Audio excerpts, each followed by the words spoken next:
Hello and welcome to News Across Nigeria. I'm Imana Amawe. Today on the program,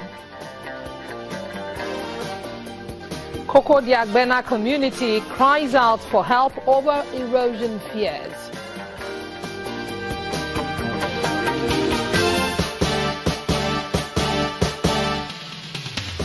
Kano State collaborates with Mafita Project to empower youth.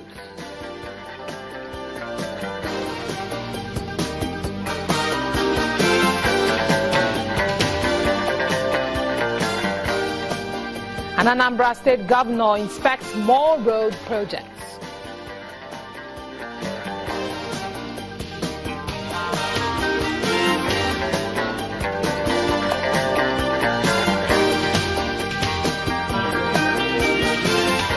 Thanks for staying with us. Welcome to the program that brings you news from the length and breadth of Nigeria.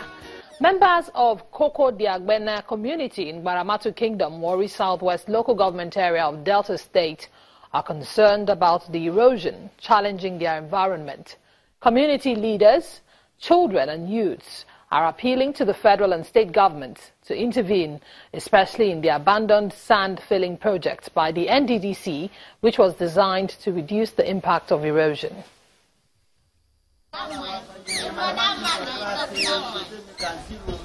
Koko Diagbena is one of the 19 communities in Baramatu Kingdom, Warri Southwest local government area of Delta State, South Nigeria. The occupation here is predominantly fishing. Over time, Koko Diagbena community has lost the coconut trees that helped to reduce the impact of erosion on its environment to human activities. The community is now on the verge of losing all of its land to erosion. We are appealing to the government that this community has been suffering for this problem, this erosion problem, and we should like the government to come to help us so that they do erosion control in this water side so that we may not suffer it. Chief, all the coconut trees. An initiative by some people in the community in collaboration with the Center for Peace and Environmental Justice is taking advantage of attempts to replace the lost vegetal cover. In line with the theme of the 2017 Environment Day, connecting people to nature, the residents are getting the chance to help nature. This community, many years ago, we are at the forefront. We are at the front of the sea.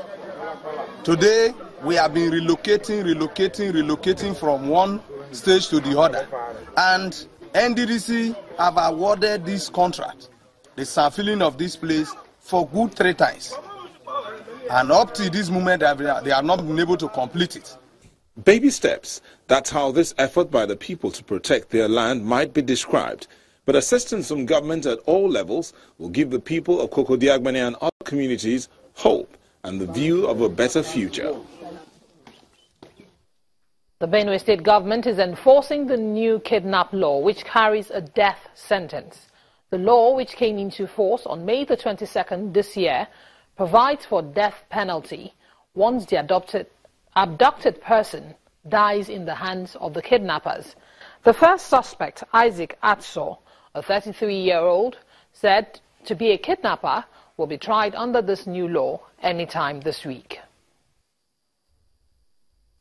Benue State in the north-central part of the country appears to be one of the most affected by kidnapping, herdsmen attack and cult clashes.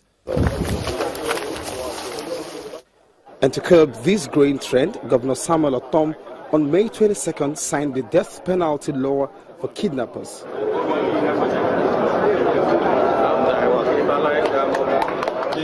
And the police have a test case at hand.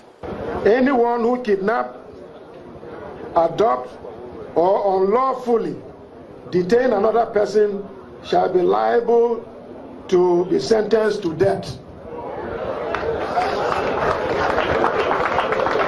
So you hear it very well. That is why I say you should listen to these highlights.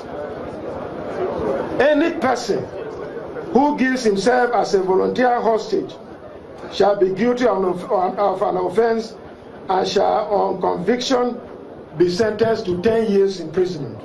This is Isaac, who allegedly kidnapped a school proprietor in Boko local government, and the law is now taking its course. We laid ambush for them to come. They also got to know that the security was tight on the road, so they decided to change him from one farm to another farm, and that was how he was rescued without paying any ransom. And one of them was arrested. There are 4. They are still trailing the others, But as it is, I think this is going to be a trial case since the law has been passed. The law has been signed already. It is a law in the state, and the criminal or whoever that is a culprit is going to be tried under this law. The Attorney General is commending the security agencies for addressing this worrisome trend and is optimistic that the new law will strengthen the war against kidnapping in the state. You cannot have 0 cases, but I want to say that generally criminal activities in the state have reduced to their barest minimum. And so if anybody is tried under this new law and he is convicted and sentenced to death, it depends on his discretion. With the enforcement of this new law, Benue people believe that kidnapping incident may now reduce, given the fact that those caught and subsequently tried will face death penalty. And in Yobe State, the government has continued to support communities affected by the Boko Haram insurgency as the rebuilding process continues in different areas of the state. Women and youths in the state are being trained in vocational skills to make them self-sufficient to help fend for their families. Yobe is one of the northeastern states that bore the brunt of the Boko Haram insurgency. Today, communities in Damaturu, the state capital, and other areas experience pockets of attacks by gunmen, which has left many indigents homeless and jobless. But the state government is unrelenting in its effort to rehabilitate the victims and rebuild their communities.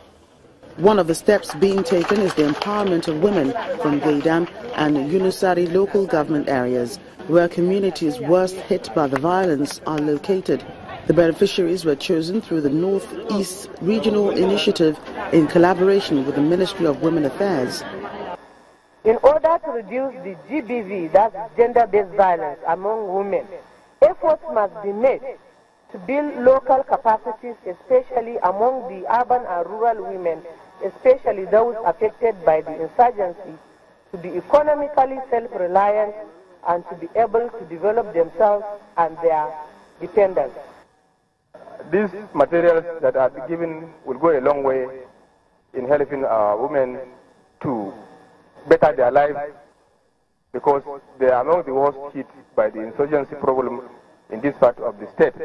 Beneficiaries of the empowerment program appreciate the efforts.